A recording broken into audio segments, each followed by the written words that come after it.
Hi, I'm John Mangiarotti. I'm the Assistant Town Manager, and I'm here with you today at the Town Farm building. This building was built in 1837.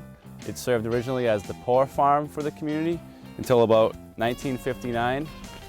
This building was studied recently in our facilities study, and serious concerns were raised about the condition and some of the other capital improvements that are required for the town to maintain this facility.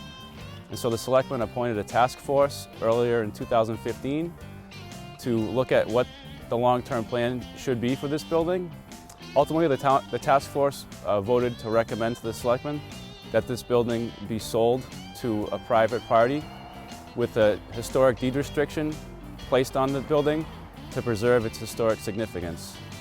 There are other buildings that are part of the Town Farm complex that were also studied by the task force, which include the storage barns that were formerly used by the school department and storage that's currently used by the fire department.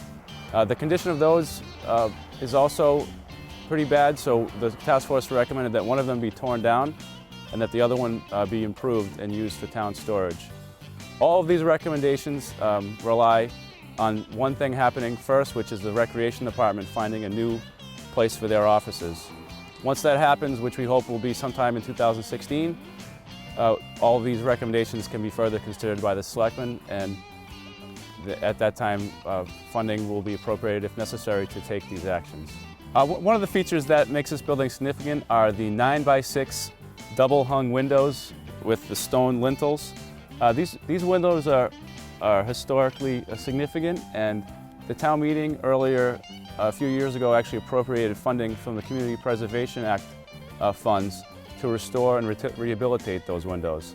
That project has been put on hold until the town ultimately decides what's going to happen with this building, but saving those windows is a priority in some form or fashion.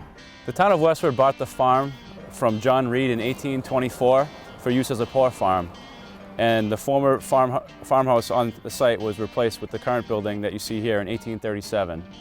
It's made of brick, and it was built by Daniel Hartwell, and it's one of only 5 or 6 buildings like this that were built in Massachusetts that's still standing today.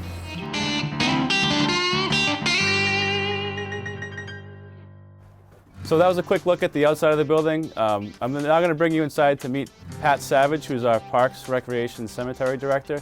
She's the manager who runs this building. She's been working for the town since 2002, and you're going to see her office with the beautiful exposed brick and beams, and she'll tell you a little bit about what the rec department does here. So working in this historic building, it has some unique components. It's actually a larger space than what we had before when we were at 54 Broadway. We've been able to add in some activity space. We have our indoor rowing or ergs here for our crew program. We do some Tai Chi here and obviously have some meeting room space. So it has its little quirks, creaky noises every once in a while, and windows that sort of rattle, but it's, the building's 1837, 1838. You can see the bricking behind me, that's the original bricking. So, and the windows are the original windows that I'm aware of. So, principally, there were a number of actually previous studies done, and they just did the facility study back, and it came out in September of 2014, and identified close to $3 to $4 million worth of changes that needed to be made to bring the building up to code. For example, the ADA requirements, like you can get into the building, but there's stairs to go up and the bathrooms are not accessible. We would make accommodations as needed. The other, the septic system, it's a cesspool as opposed to a septic system. Some of the engineers or people that came in actually stopped identifying things because it was just getting too long and lengthy a list. So that's pretty much it. Some of it's cosmetic. How we deal with it, I deal with anything that becomes a safety or issue for our staff.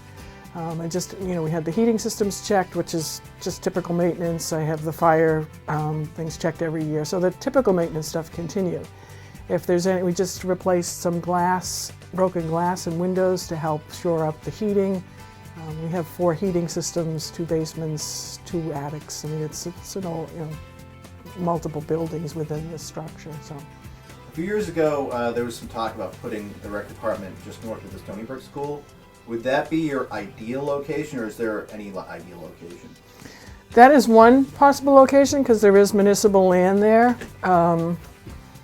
It would be limited because the acreage is limited. It's ideal in that there's parking there. It's right by the middle school. It would give the opportunities to address some of the activities for middle school. Teenagers are probably the toughest population to provide some leisure pursuits because they're too old to be in certain programs and too young to be in other programs. So it would be ideal to be able to have some kind of teen component if we were located at that Veterans Memorial / Stony Brook Middle School.